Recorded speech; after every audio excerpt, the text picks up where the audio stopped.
नमस्कार दोस्तों। आज हम अरावली पर्वतमाला पर माननीय सुप्रीम कोर्ट के हालिया आदेश के बाद देश के जनमानस में पैदा हुई नाराजगी और गहरी चिंता पर खुलकर बात करने जा रहे हैं। यह नाराजगी किसी अदालत के सम्मान के खिलाफ नहीं है। यह नाराजगी कानून के विरोध में भी नहीं है। यह उस डर की आवाज है जो लोगों के मन में बैठ गया है कि कहीं विकास के नाम पर प्रकृति से फिर समझौता न हो जाए। अरावली भारत की सबसे पुरानी पर्वतमालाओं में से एक है। हजारों सालों से यह राजस्थान, हरियाणा और दिल्ली को रेगिस्तान बनने से बचाती आई है। कभी यहाँ घने जंगल हुआ करते थे, झरने बहते थे, नदियों को जीवन मिलता था और जमीन के नीचे पानी की मोटी परतें थी।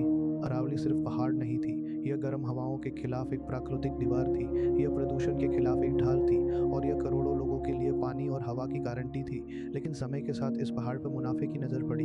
अवैध खनन बढ़ा, पहाड़ों के सीने में विस्फोट होने लगे, पेड़ कटे, जंगल उजड़े और अरावली धीरे धीरे खोखली होती चली गई। इसके असर जमीन पर दिखने लगे, भूजल स्तर नीचे गया, नदियां सूखने लगी, वन्य जीव गायब होने लगे, गर्मी बढ़ी और आसपास के गांवों में पानी और रोजगार का संकट गहराता चला गया। हालात इतने गंभीर हो गए कि साल 2002 के बाद और फिर 2009 के आसपास कोर्ट ने अरावली में अवैध खनन पर सख्त रोक लगाई और साफ कहा, पर्यावरण संरक्षण किसी भी नीति, किसी भी सरकार और किसी भी मुनाफे से ऊपर है। कोर्ट के इन आदेशों ने अरावली को एक बड़ी राहत दी।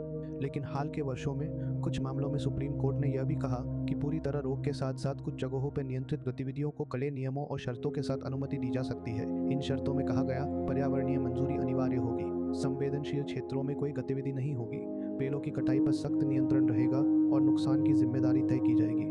कागज पर ये शर्तें मजबूत लगती है, लेकिन यहीं से जनमानस में चिंता शुरू होती है। लोग कहते हैं, जब पहाड़ पहले ही इतना नाजुक है तो शर्तों के साथ अनुमति कहीं धीरे धीरे फिर से अंधाधुंध नुकसान का रास्ता न खोल दे। विशेषज्ञों और स्थानीय अध्ययनों के अनुसार अरावली क्षेत्र का करीब 30 से 40% हिस्सा 100 मीटर से कम ऊंचाई में आता है। लोगों का डर ये है, अगर ये पैमाना मान लिया गया तो अरावली का लगभग 1/3 हिस्सा कानूनी सुरक्षा से अपने आप बाहर हो सकता है।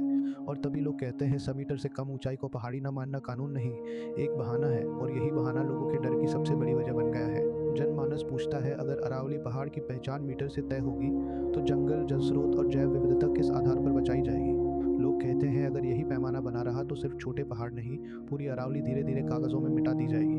आज लोग न्यायपालिका का सम्मान करते हैं, लेकिन चाहते हैं कि अरावली को पूरी तरह संरक्षित क्षेत्र माना जाए, ना कि छूट और शर्तों के साथ। क्योंकि अरावली सिर्फ जमीन नहीं है, यह उनका पानी है, यह उनकी हवा है और यह उनकी आने वाली पीढ़ियों का भविष्य है। यह कहानी हमें एक बात याद दिलाती है, कानून दिशा दिखा सकता है, सरकार नीति बना सकती है, लेकिन प्रकृति तभी बचेगी जब फैसले जमीन की सच्चाई और लोगों की चिंता दोनों को समझ कर लिए जाए। अगर अरावली बचेगी तो राजस्थान, हरियाणा और दिल्ली बचेगा, पानी बचेगा, हवा बचेगी और आने वाली पीढ़ियां भी। यह सिर्फ पहाड़ों की कहानी नहीं, यह हमारे अस्तित्व, हमारी जिम्मेदारी और हमारे भविष्य की कहानी है। धन्यवाद दोस्तों, इस कहानी को धैर्य और संवेदनशीलता के साथ सुनने के लिए। फिर कभी किसी और ज़रूरी मुद्दे के साथ किसी और वीडियो में आपसे मुलाकात